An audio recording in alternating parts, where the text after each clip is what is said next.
11 de setembro de 2001, Nova York, 8h46 da manhã. O voo 11 da American Airlines se choca contra a torre norte do World Trade Center.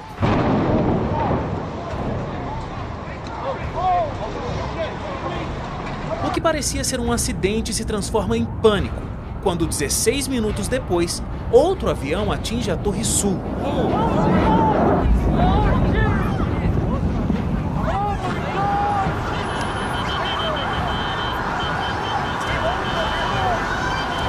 Era o início do pior dia da história dos Estados Unidos da América.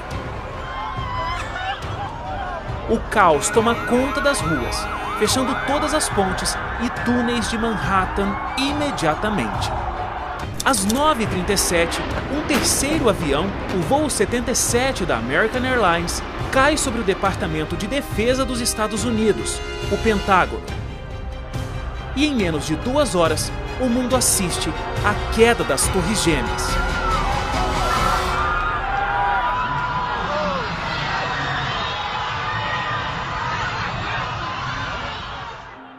Um quarto avião, que teria como destino o Capitólio ou a Casa Branca, caiu em uma plantação na Pensilvânia, após passageiros tentarem retomar o controle da aeronave. Os atentados terroristas de 11 de setembro tiraram a vida de quase 3.000 pessoas, deixaram mais de 6.000 feridos e afetaram a vida de bilhões, em um dia que ficou marcado na história e na memória. Todo mundo lembra desse dia, todo mundo lembra o que estava fazendo nesse momento. Eu me lembro claramente, eu estava nos Estados Unidos, havia acabado de chegar em Miami, eu tinha uma reunião com um fundo de investimentos em Palm Beach. Eu era embaixador do Brasil em Washington, estava me preparando para ir para o escritório, para a chancelaria, quando um colega meu telefonou e disse: olha, veja a televisão que um avião se chocou contra a torre. E eu fui atrás de uma televisão e aí eu vi exatamente quando o outro avião se chocou contra a segunda torre. Aí eu fui imediatamente para o escritório, para o meu gabinete lá, tentar falar com o presidente Fernando Henrique. Eu lembro exatamente do dia, do momento, chocado, prestando atenção naquilo que era algo totalmente inconcebível. Os americanos sempre acharam que os oceanos os protegiam e, de repente, internamente houve um ataque. Então, foi um momento muito interessante para estar nos Estados Unidos. O senhor continua ainda como embaixador lá nos Estados Unidos até 2004. Houve alguma ação especificamente com relação ao 11 de setembro? O que o Brasil contribuiu ou enviou mensagens ao presidente americano? Qual foi essa relação nesse período do ataque? O presidente Fernando Henrique imediatamente manteve contato com a embaixada americana em Brasília e me pediu para que eu transmitisse lá em Washington as condolências e a preocupação do governo brasileiro com esse fato inusitado. Pela primeira vez, os Estados Unidos estavam sendo atacados em seu próprio território.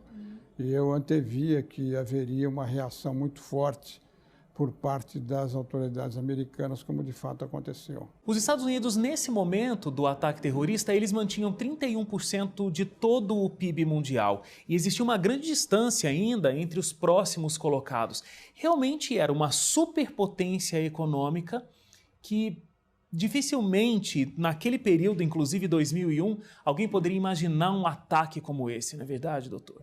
Essa ação toda foi muito bem concebida, no sentido de que os alvos eram o poder econômico, o poder militar e o poder político americano. Só fracassou o poder político, os outros 2 alvos foram alcançados. E a população americana e mesmo as autoridades americanas jamais podiam imaginar que isso acontecesse. Então, eu, naquele momento, ao conversar com o presidente Fernando Henrique, eu já adiantei a minha visão de que esse seria um fato marcante na sociedade americana, que traria grandes consequências de longo prazo e que os Estados Unidos não seriam o mesmo depois desse ataque de 11 de setembro. Você morou nos Estados Unidos por 7 anos, você chegou lá em 2002, então tinha acabado de acontecer o atentado e você viu toda a mudança que os Estados Unidos fizeram com relação à segurança. Você acha que, de certa forma, os americanos eles tiveram que abrir mão de uma certa liberdade em prol da segurança? No começo do pós-11 de setembro, houve uma troca, e essa troca é natural, né? A troca da liberdade pela segurança, ela existe desde o fundamento do Estado.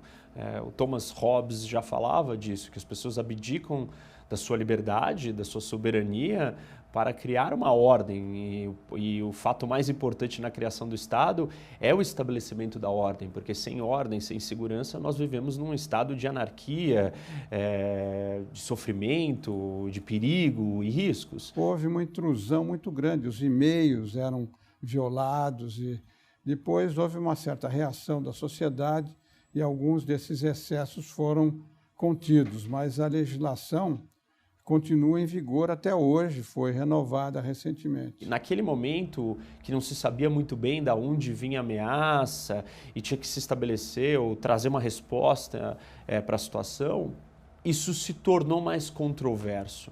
Eu acho que depois do 11 de setembro, ao longo desses últimos 15 anos, isso foi diminuindo e aliviando. Houve uma mudança, então, dessa percepção em relação à segurança que o cidadão americano tinha. Ele ficou profundamente abalado e foi mais uma questão psicológica, né? E depois as consequências econômicas, com um aumento brutal dos gastos por causa das guerras. Então, houve outras consequências que afetaram indiretamente o cidadão americano. Tudo por causa desse ataque de 11 de setembro. O impacto dos aviões não abalou somente símbolos do capitalismo, mas afetou mercados mundiais. A economia parou, empresas de seguro quase quebraram e uma crise de confiança se espalhou pelo mundo.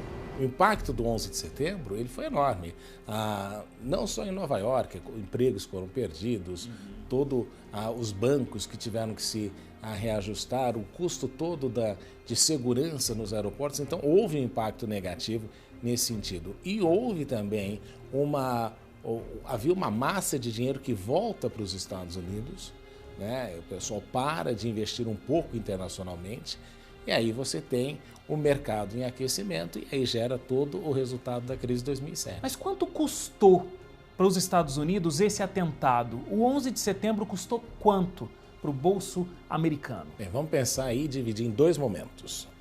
O primeiro momento, o custo interno, né? Se nós pensarmos as torres, 3.500 vidas, os aeroportos fechados durante uma semana quase, o Pentágono atingido, as bolsas fechadas. Então, muitos estimam que este custo doméstico nos Estados Unidos, todo o prejuízo do 11 de setembro, beirou mais ou menos 2 trilhões de dólares. Se nós atrelarmos a isso também a guerra do Afeganistão e a guerra do Iraque, você pegar os 2 trilhões de custo direto, mais 5 trilhões, que foi o que custou a guerra, nós estamos falando aí de 3 vezes quase o PIB brasileiro de um ano. Você tem uma grande experiência na área de segurança pública. Você trabalhou no Conselho de Segurança da ONU, você trabalhou na Organização dos Estados Americanos também. E a minha pergunta é, os Estados Unidos responderam à violência que aconteceu em solo americano e pela primeira vez com mais violência também. Mas responder à violência com mais violência é a melhor resposta? Dependendo da ameaça que você está lidando, simplesmente sinalizar a paz não vai trazer mais paz. Ao contrário, você vai acelerar a guerra e a destruição. Mostrar fraqueza diante de lobos, você se torna uma presa fácil. A resposta ali, ela tinha que ser contundente ou de acordo com a realidade do que nós estamos lidando.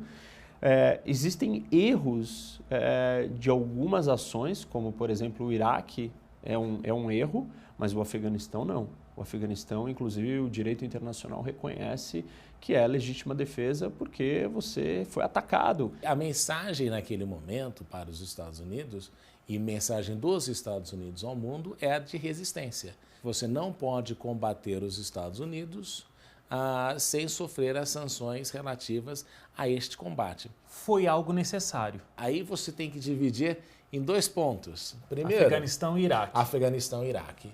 Afeganistão, a guerra necessária. Em que sentido? No sentido de que você estava dando uma mensagem ao mundo e acabando com os campos de treinamento da Al-Qaeda. Então, aí a mensagem estava correta. Iraque, a guerra desnecessária. Por quê? Porque a guerra do Iraque não tinha uma previsão de como você resolve a situação no dia seguinte.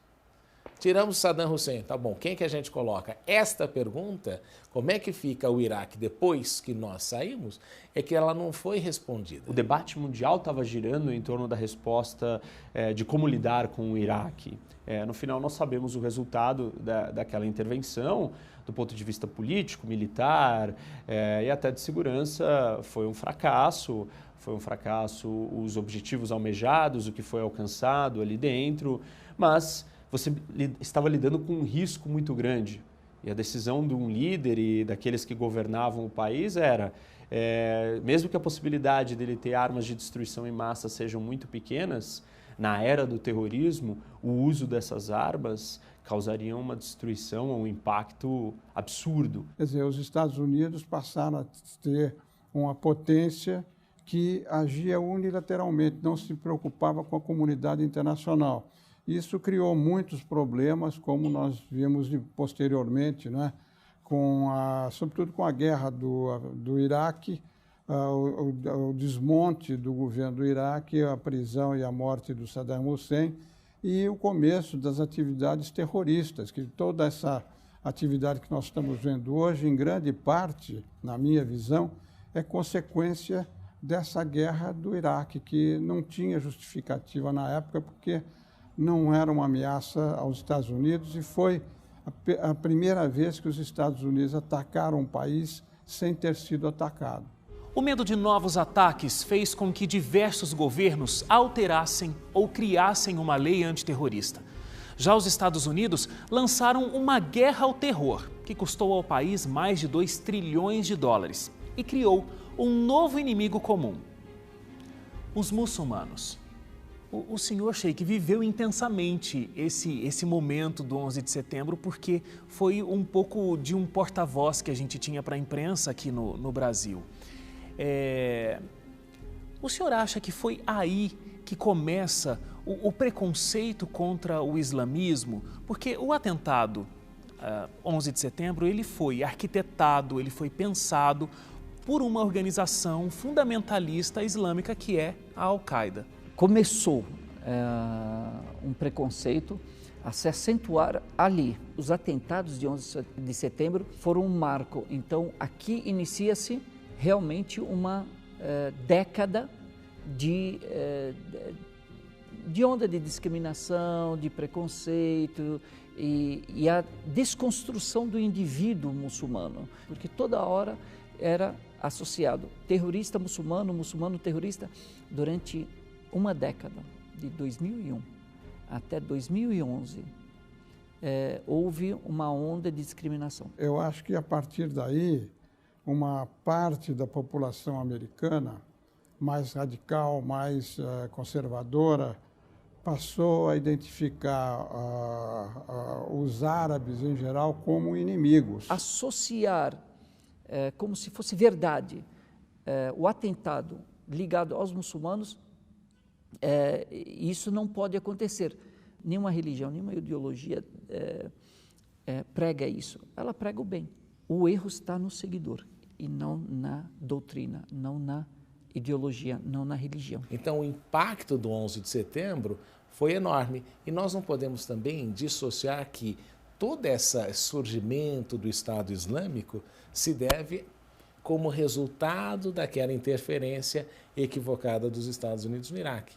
Então, o custo do 11 de setembro ainda se perpetua. Não só nos Estados Unidos, mas se perpetua pelo mundo. no mundo inteiro. A questão terrorista que você enfrenta hoje em dia na Europa, que é resultado de uma Síria que enfrenta problemas, dominação dos Estados Unidos na Síria, aquela ação equivocada no Iraque, surge aquela ideia de um califado, esse califado tem acesso a invade cidades, tem acesso a campo de petróleo, tudo isso, e aí você cria totalmente uma receita de desastre, como a gente tem observado nos últimos anos. A gente tem conversado de vários fatores, várias mudanças no mundo, na área da segurança pública, na área da economia, na área da política internacional, na área do terrorismo, onde o mundo não foi o mesmo a partir de 11 de setembro. A gente pode dizer que é como se o 11 de setembro fosse um dia que ainda não terminou? Não terminou porque incitou e fez com que o terrorismo assumisse uma pele diferente. O que o 11 de setembro faz é aflorar esse terrorismo de natureza fundamentalista religiosa, que não é a religião, não é o islamismo, é uma caricatura do islamismo, e que de alguma forma ele ascende e cresce. E aí o que acontece? Por que é uma guerra que não terminou? Porque o impacto dela se faz sentir até hoje. Quando acontece uma grande crise, geralmente a gente tira alguma lição, geralmente tem algo que fica, que infelizmente aconteceu a crise, mas algo positivo ficou. Isso aconteceu com as grandes guerras que a gente teve, por exemplo. Com esse atentado do 11 de setembro, será que existe alguma lição aprendida? Existe algo de positivo que possa ser tirado dessa infelicidade? Os sábios muçulmanos falam "Fi kulli mihna minha". Em cada dificuldade há uma facilidade. Em cada problema você consegue tirar também algum proveito. E o que aconteceu de 11 de setembro foi uma das coisas boas que a gente pode, se existe, né? É também essa grande procura, essa pesquisa sobre a religião islâmica. Muitas lições. A gente pode olhar do ponto de vista social, político, militar, estratégico. Tem uma série de coisas para serem absorvidas. Hoje, no século XXI, o poder ele é difuso. Então, de repente, ter o maior exército, os maiores aviões, porta-aviões, a maior força bélica, não te garante segurança. E alguém com menos força é capaz de produzir um estrago muito maior. Essa imagem superior dos Estados Unidos, de alguma forma, abre aí a participação de mais agentes dentro dessa situação. Daí que surge a China. A ascensão chinesa vem nesse pacote em que muitos têm denominado isso como um processo de declínio dos Estados Unidos. Também houve um fortalecimento da identidade do muçulmano. Os próprios muçulmanos, os jovens muçulmanos, tiveram que afirmar ou reafirmar a sua identidade. Essa é uma das coisas que a gente aprendeu nessa crise e estamos aprendendo. Continua, é um conhecimento, é um treino contínuo. Depois de 11 de setembro, a nação americana nunca mais foi a mesma. O mundo não é o mesmo. Mas apesar de parecer que aquele dia ainda não terminou, já é possível ver os primeiros raios do sol se erguendo para um novo dia.